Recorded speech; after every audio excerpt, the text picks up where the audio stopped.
I literally just sat down to record and somebody's doing some quite heavy duty yard work. Impeccable timing. Really need to sort out that top shelf, don't I? I know that the camera angle keeps changing. That's not the top shelf, but it needs to be sorted out. Have noticed. On the plus side, you have some very attractive door handle. Lunar New Year for 2026 falls on the 17th of February. I assumed it was just one day, but apparently it's between the 17th of February and the 3rd of March. I don't know enough about it. I'm sure there's a reason for it. As we culturally inept people in the West call it sometimes, Chinese New Year. Aside from the fact that China's very big, lunar and Chinese have the same number of syllables, so I don't know. I'm going to try to refer to it as Lunar New Year, but I might be in the habit of doing it the wrong way. I'm sorry for all the cultures that I am totally glossing over that also celebrate Lunar New Year. Can you hear the yard work?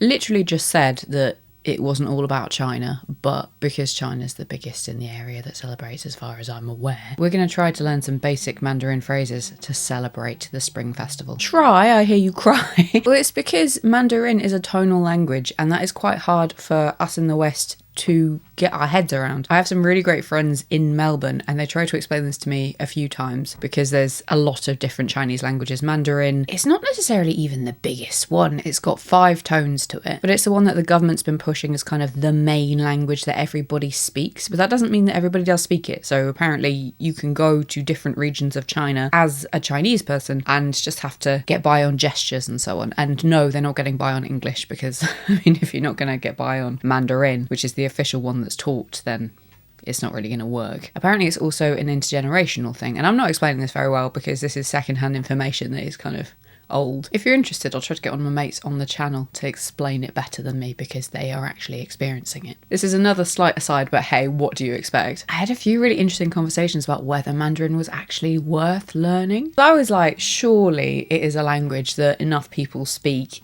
that it would be a fantastic one to just be like, oh yeah, I speak Mandarin. One of my mates was like, no, don't bother. You can try learning Cantonese if you want, which has 7 tones. If I can't understand Mandarin, where are the extra tones? I will try to undigress. 2026 is the year of the fire horse. And I saw this really ridiculous post on Instagram. It wasn't ridiculous, but it was like, fire horse is the rarest sign of the zodiac. And there are 12 signs of the zodiac. And I think the 4 elements, each zodiac cycle twists and then I don't know about the elements. You're just as likely to be a fire horse as a wood snake, which is a 2025-2026 element and zodiac combination. Apart from, they say that girls born in the year of the fire horse are a little bit scary. I guess you can plan to a certain extent when you fall pregnant, but saying no to a whole year, there are accidents and so on, I'm not sure that statistically it will make a massive difference, but I could be wrong, I've not looked into it. But that is why for the Beijing Gregorian celebrations on New Year's 2026, you had this symbol of the horse running with flames. I didn't realise it was an elemental and a zodiac, so that was, I don't know, maybe a bit naive of me, but I didn't realise that until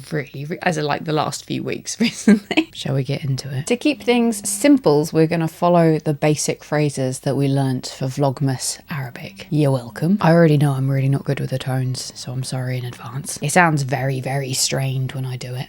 And probably wrong. What we're going to do is if instead of just reading it, I got a video up. Problem is, all my kit is hooked up to record this because I don't just have a load of kit lying around, so I am frantically trying to charge another device. Do I look frantic? I'm not actually that frantic. In the kerfuffle, I have lost one of my lights. I don't think you can tell because like the strong light is still there. Ooh, ow. But if you can, didn't charge it before we started this. We are going to start off with hello. Humble brag. I do know what hello is in Mandarin. It's ni hao, but I don't know whether I am pronouncing that correctly. I don't know if you spotted this, but if you go on any like English pronunciations of the Mandarin, then it's got these little accents on it and that's supposed to tell you what the tones are. And the tones for ni hao are up and down, is the best way I can explain it. So I think by saying ni hao, I'm okay. But let's just confirm it with a Mandarin speaker because that worked quite well for the Arabic. I think I'm saying it right. Ni hao. But what I don't understand is because it's got these tones, I would automatically read that as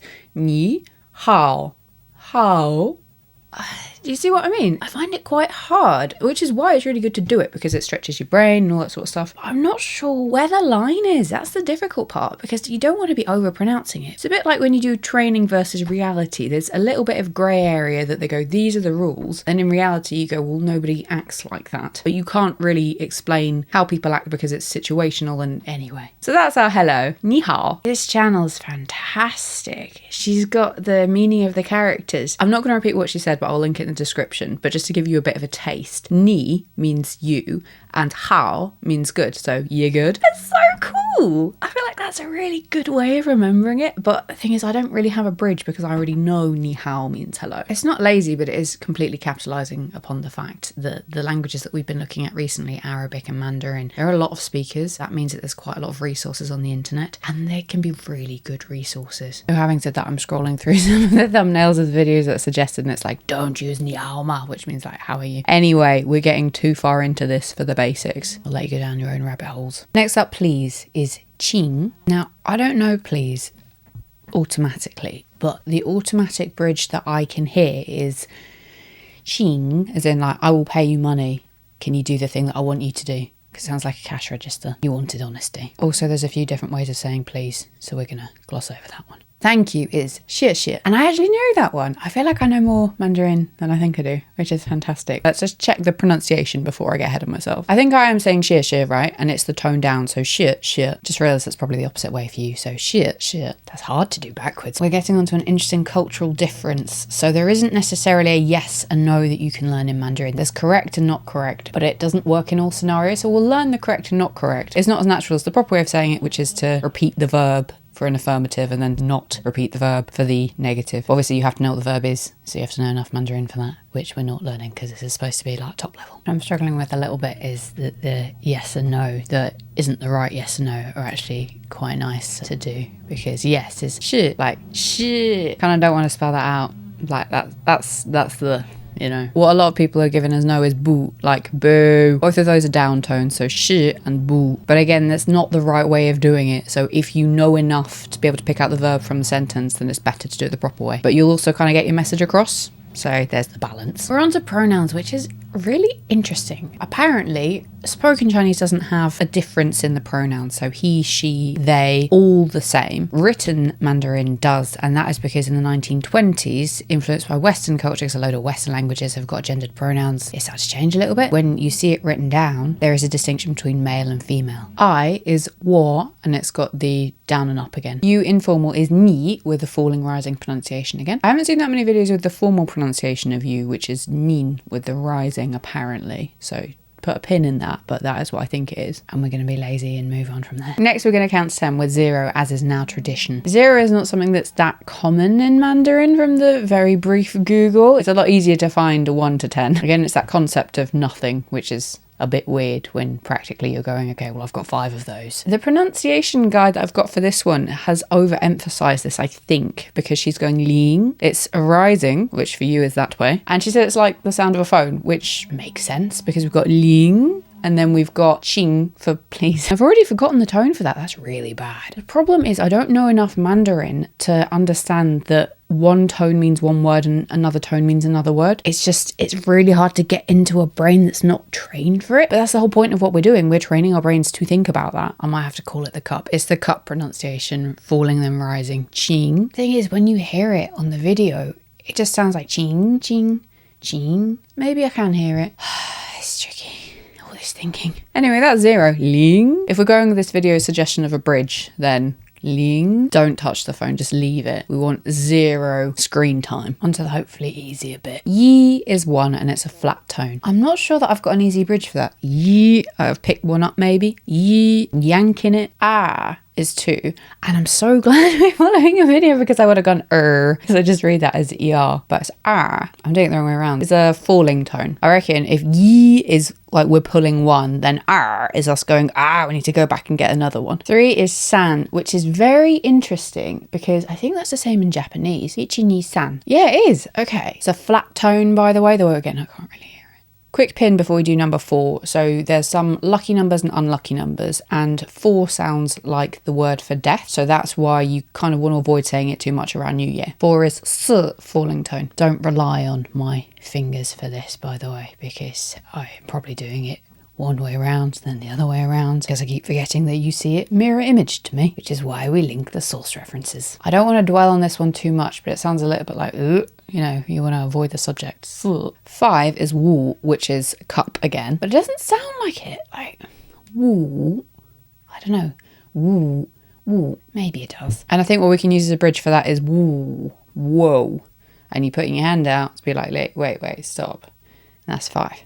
6 is Leo, which apparently is a lucky number. It sounds very much like Leo to me. It's falling tone on the U. I guess we're just going to have to think about lovely lion mane, which could be like a hand, and then the tail sticking out for number 6. Does that make sense? I feel like that makes sense to me. That's the only thing I can picture right now. 7 is Chi, flat tone. And I guess we'd go from whoa, Leo. G, we've gone past the lion. 7 slices of cheese. Maybe. I'm not really into cheese. 7 holes in an Emmental slice. Ba is 8 and it's very lucky apparently. I'm probably projecting here, but 8 on its side in Western numerals. I think Arabic numerals are the source of that, but that's infinity. So you kind of go, okay, well infinity could be lucky because you want infinite luck. Ba, I want loads of luck. Flat tone again. I just thought of another one for 8 while trying to learn 9. So the Western Arabic, whatever it is, 8, kind of looks like a bag of money, which is ba. You know what I mean? You've got 2 to choose from. You're welcome. 9 is Gio, which is cup again, which one of my sources is telling me means long lasting. I guess if you've got like infinity ba, and then you go Gio, that's beyond that. So you go Gio, like G-O, Gio, Gio. I think I can hear the tone in that. Gio, Gio.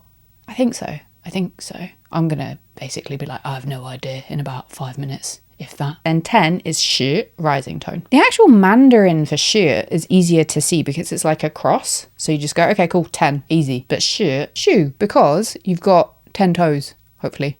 Or not, it doesn't really matter. But you put 10 toes in your shoes. We're on to Happy New Year, which apparently is said between the 1st of January Gregorian and Spring Festival. It's quite a long time to be saying it for, though I guess this year it's quite late in the year. You're saying it for about a month and a half. Not too bad, quite festive. The Rosetta Stone video is throwing a lot of information at me, so I'm going to try to just mimic it like a parrot. 新年快乐. I feel like I'm really butchering that. I'm going to try a different video. The one that we're following from Rosetta Stone is formal. I'm going to try this again. Apparently 4 words is too much for me. We've reached the stage where I'm going to have to read it. 新年快乐. I keep saying flat, but I think it's high tonal. 新年快 falling, 乐 falling. And that is the formal way of saying Happy New Year. This video is really good. They're saying that you use that for strangers. The informal version they use for family and friends is 新年好, which is less words, so I'm grateful for that. I really appreciate this background. The Rosetta Stone one was useful because it just told you, but this has got enough context to actually make it stick a little bit better. There's loads of things that you can say as well. So again, this video, along with the Rosetta Stone one, will be popped in the description. Last up, we are going to say goodbye, which is 再见. What we're actually saying is again to see. 再见. Both of them falling tone. What a shambles, but we got there in the end. Shit for spending the time with me. Hopefully you've learnt something in advance of Lunar New Year. A little bit of Mandarin. Piqued your curiosity because again, I love learning these languages because it shows you just how different some of the constructs we use are, but also how there's a lot of overlap. So it can really stretch your brain. You've got enough of a basis there to go, okay, well, I understand what the concept of one is. I just need to learn effectively a synonym for one and then I'm away. I hope you have an amazing celebration. Take this time to go, oh yeah, spring's coming. A little bit of a boost, just sit down and actually experience life. That's what these celebrations are great for because it makes you pause instead of just going on the hamster wheel, just continuing. See you next week. 再见.